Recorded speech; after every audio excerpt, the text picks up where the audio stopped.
আজ আমি আপনাদেরকে নিয়ে এসেছি ভিন্ন স্বাদের ভেটকি। তার জন্য দেখুন ভেটকি মাছটা নৌহলদি মাখিয়ে ভাজতে বসিয়েছি, আর একটু হবে। আর এখানে কটা মাছ এরকম হালকা করে ভেজে নিয়েছি। এখানে দেখুন পেঁয়াজ, টমেটো, এটা আমি আগে পেস্ট করে নেবো। পেঁয়াজ, টমেটো, কাঁচা লঙ্কাটা আগে, টমেটোটা পরে করলেও হবে, যেহেতু মিক্সচার মেশিনে অনেক হয়ে যাবে। তো এটা আমি ভালো করে পেস্ট করে ফিরছি। মাছগুলো তুলে নেবো, কম ভাজবো, গ্যাসটা আস্তে করে নিলাম।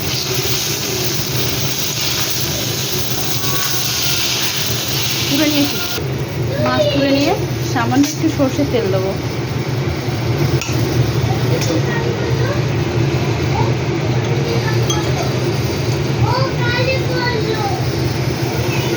কালি জিরা ফোড়ন দিলাম।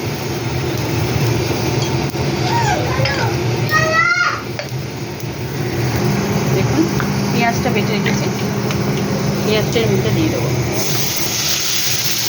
কালি জিরা থেকে সেন্ট বেরোলে পেঁয়াজটার মধ্যে দিয়ে দেবো, দিয়ে পেঁয়াজটা ভাজতে থাকবো।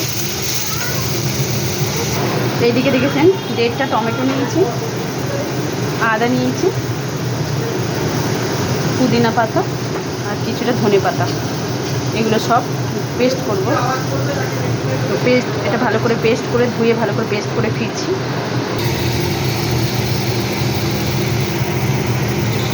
এক চামচ মতো হলুদ দিলাম,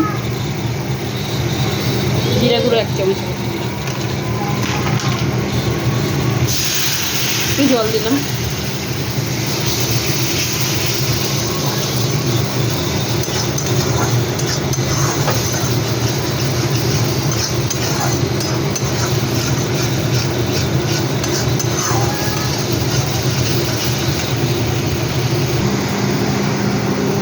পেস্ট এরকম দরদরা করে পিষে নিয়েছি।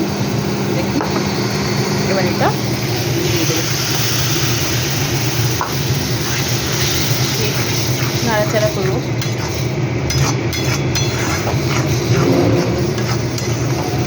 এর সময় গ্যাসের ফ্লেমটা হাই দেবো।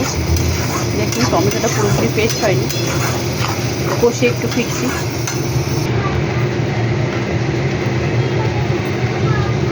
স্বাদ মতো নুন দিয়ে দিলাম,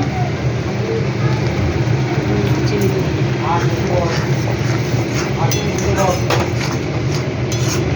পরে ফিরছি।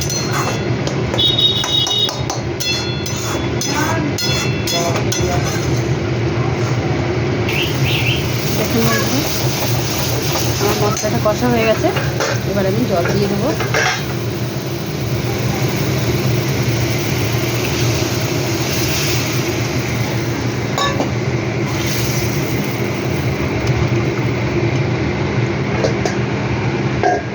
জলটা দিয়ে আমি মাছগুলো ঢেলে দিলাম।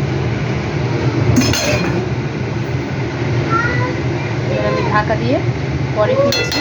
মাছটা ফুটে উঠুক, ফুটলেই নামিয়ে নেবো, বেশি দেরি করবো না, পরে ফিরছি। দেখুন বন্ধুরা, এক হাতে ঢাকনাটা খুলে নিয়েছি, 2 হাতে খুলতে পারবো না বলে। এই রান্নাটা এত সুস্বাদু হয় যে না করে খেলে বুঝতে পারবেন না। দেখুন আরেকটু জলটা কমিয়ে ফিরছি। তো বন্ধুরা দেখুন জলটা অনেকটা কমে গেছে, এবার আমি নামিয়ে নেবো। যেহেতু আমি এটা আরও শুকনো করা যায়, পুরো ড্রাই করা যায়, কিন্তু আমি একটু ঝোলা ঝোলা রাখতে চাইছি, যেহেতু আর কিছু নেই এর সাথে, ডাল ফাল কিছু করিনি। তো আমার রান্নাটা কমপ্লিট হয়ে গেছে। তো আপনারা ট্রাই করবেন, ট্রাই করে কমেন্ট সেকশনে কমেন্ট করে জানাবেন রেসিপিটা কেমন লেগেছে। ভালো লাগলে লাইক, কমেন্ট, শেয়ার করুন। আর আমার চ্যানেলটা ফলো অ্যান্ড সাবস্ক্রাইব করে দেবেন। থ্যাংক ইউ ফর ওয়াচিং বন্ধুরা, বাই বাই।